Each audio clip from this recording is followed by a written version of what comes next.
നിങ്ങളുടെ ഫേവറേറ്റ് സീരിയലുകൾ ടിവിയിൽ വരുന്നതിന് മുൻപേ സൺ നെക്സ്റ്റ് ആപ്പിൽ കാണാം. ഇനി എല്ലാവർക്കും മുൻപേ കാണൂ. ഇപ്പോൾ തന്നെ സൺ നെക്സ്റ്റ് ആപ്പ് ഡൗൺലോഡ് ചെയ്ത് സബ്സ്ക്രൈബ് ചെയ്യൂ.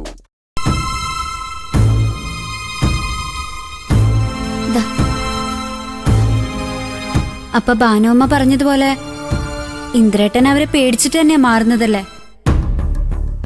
ഒരു പ്രശ്നം മുൻകൂട്ടി കണ്ട് അതിൽ നിന്ന് മാറി നിൽക്കാൻ ശ്രമിക്കുന്നതിനെ പേടിയെന്നാണ് പറയുന്നതെങ്കിൽ അങ്ങനെ. ഞാൻ ആഗ്രഹിക്കുന്നത് സ്വസ്ഥമായിട്ടുള്ളൊരു ജീവിതമാണ്.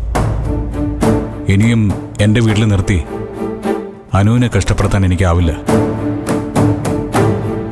പക്ഷെ അനുവിന്റെ മനസ്സിൽ ചിലപ്പോ ഇതായിരിക്കണമെന്നില്ല ഇന്ദിര.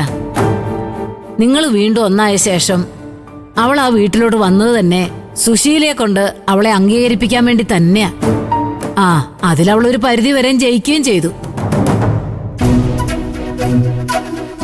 അതിനിടയിൽ സുശീല വീണ്ടും ആ ഹർഷയുമായി കൂട്ടുകൂടാൻ തുടങ്ങിയപ്പോഴാ കാര്യങ്ങൾ ഇങ്ങനെയൊക്കെ മാറി മറിഞ്ഞത്. ഈ ഹർഷന്റെ അത്രയ്ക്ക് വലിയ ഭീകരജീവിയാണ് ഭാനുമ്മ. അവളും സുശീലയും ചേർന്നാ എന്തും നടക്കും മഞ്ചാടി. രണ്ടാളും ഒരാളുടെ മുമ്പിൽ മാത്രമേ മുട്ടുമടക്കിയിട്ടുള്ളൂ. അത് അനുപമയുടെ മുമ്പിൽ മാത്രം.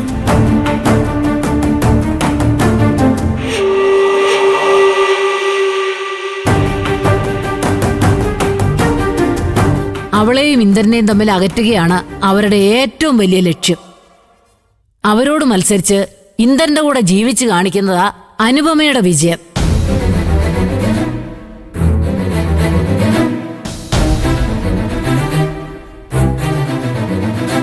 ആ മത്സരത്തിൽ നിന്ന് അനുപമ പിന്മാറാൻ തയ്യാറായില്ലെങ്കിൽ നീ അവളെയും മോനെയും കൂട്ടി സ്വന്തം വീട്ടിലേക്ക് തന്നെ തിരിച്ചു പോകേണ്ടി വരും ഇന്ദ്ര.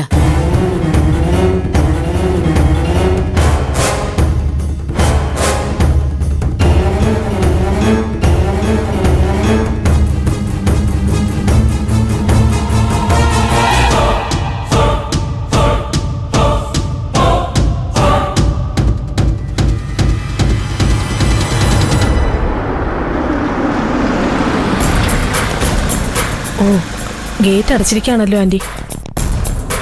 വണ്ടി അകത്തേക്ക് കയറ്റണോ? വേണ്ട ഹർഷേ.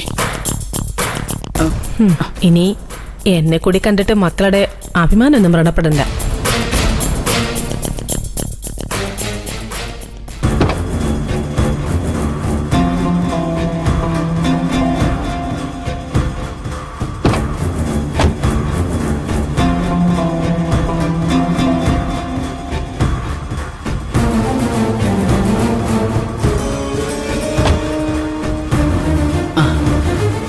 ഹർഷേ, ഇതെന്റെ പുതിയ ജന്മം. ഈ ജന്മം എനിക്ക് തന്നത് നീയാ. ഇതിന് ഞാൻ എന്നും നിന്നോട് കടപ്പെട്ടിരിക്കും. നമ്മൾ എന്നും ഒന്നല്ലേ ആന്റി?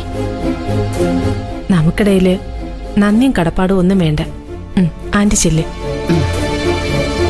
ആന്റി വീടിനകത്തേക്ക് കയറി പോകുന്നതുവരെ ഞാനിവിടെ നിൽക്കാം.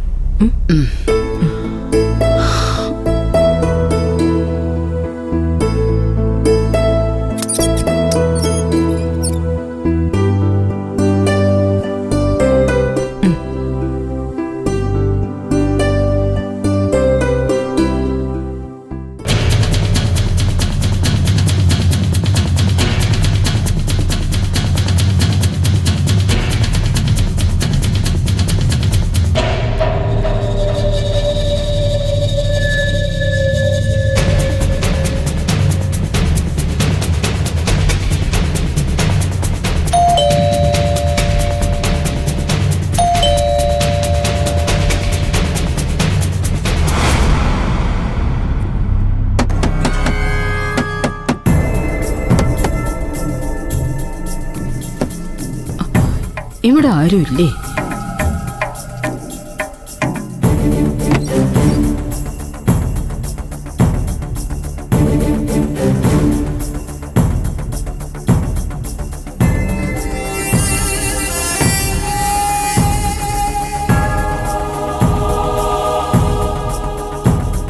വീടും പുറത്തുനിന്ന് പൂട്ടിയിരിക്കുകയാണല്ലോ. ഞാൻ വരുന്ന വിവരം അറിഞ്ഞ് എങ്ങോട്ടെങ്കിലും വീടും പൂട്ടി പോയതായിരിക്കുമോ?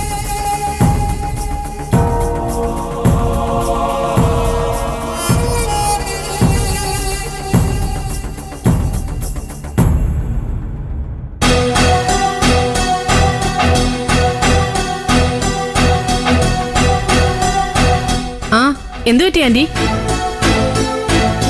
ഇവിടെ ആരുമില്ല ഹർഷേ. എല്ലാവരും എങ്ങോട്ടോ മാറിയെന്നാ തോന്നുന്നേ. ആ അതെ, സാധാരണ വീട് പൂട്ടി പോകുമ്പോ താക്കോൽ ഒരിടത്ത് വെക്കാറുണ്ട്, നോക്കട്ടെ.